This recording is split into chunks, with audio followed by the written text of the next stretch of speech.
भारत में सैकड़ों चमत्कारिक और रहस्यमय मंदिर हैं।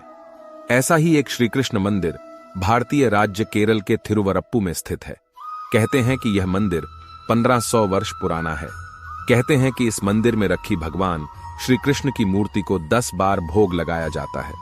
यदि भोग लगाने में थोड़ी भी देर हो जाती है तो यह मूर्ति भूख के मारे दुबली हो जाती है। जानिए क्या है इसका रहस्य।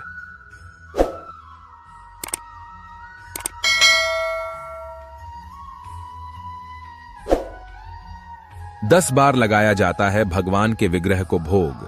कहते हैं कि यहां मौजूद भगवान के विग्रह को भूख सहन नहीं होती है, इसलिए उनके भोग की विशेष व्यवस्था की गई है। उनको 10 बार नैवेद्य अर्पित किया जाता है। नैवेद्य अर्पित नहीं किया जाए तो उनका शरीर सूख जाता है।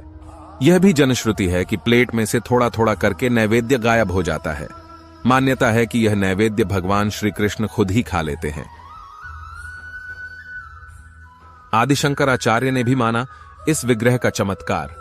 8 पहले यह मंदिर आम मंदिरों की तरह ग्रहण काल में बंद हो जाता था।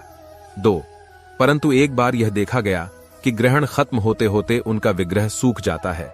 कमर की पट्टी भी नीचे खिसक जाती थी। 3 जब यह बात आदि शंकराचार्य को पता चली तो वे खुद इस स्थिति को देखने और समझने आए।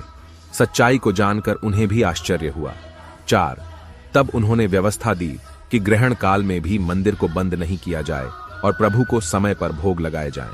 5 हालांकि इस कथा को विल्व मंगलम स्वामीयार से जोड़कर भी देखा जाता है। 24 घंटे में सिर्फ 2 मिनट के लिए बंद होता है मंदिर।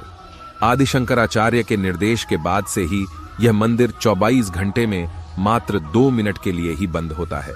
मंदिर बंद करने का समय दिन में 11:55 बजे है। उसे 2 मिनट बाद ही ठीक 12 बजे खोल दिया जाता है।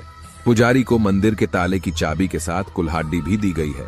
उसे निर्देश है कि ताला खुलने में विलंब हो तो उसे कुल्हाड़ी से तोड़ दिया जाए ताकि भगवान को भोग लगने में तनिक भी विलंब न हो। कहते हैं कि 2 मिनट में भगवान नींद ले लेते हैं।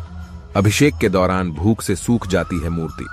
भगवान के अभिषेक के दौरान भी इस अद्भुत घटना को देखा जा सकता है, क्योंकि अभिषेक में थोड़ा समय ही लगता है। उस दौरान उन्हें नैवेद्य नहीं चढ़ाया जा सकता है।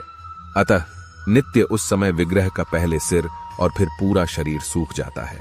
यह दृश्य लोगों में आश्चर्य पैदा करता है। जो खाता है यहाँ का प्रसाद जीवन में कभी भूखा नहीं रहता। यहाँ आने वाले हर भक्त को भी प्रसाद दिया जाता है। बिना प्रसाद लिए भक्त को यहाँ से जाने की अनुमति नहीं है। मान्यता है कि जो व्यक्ति इनका प्रसाद जीभ पर रख लेता है उसे जीवन भर भूखा नहीं रहना पड़ता है। श्री कृष्ण हमेशा उसकी देखरेख करते हैं। प्राचीन शैली के इस मंदिर के बंद होने से ठीक पहले 11:55 बजे प्रसाद के लिए पुजारी जोर से प्रसाद के लिए आवाज लगाते हैं।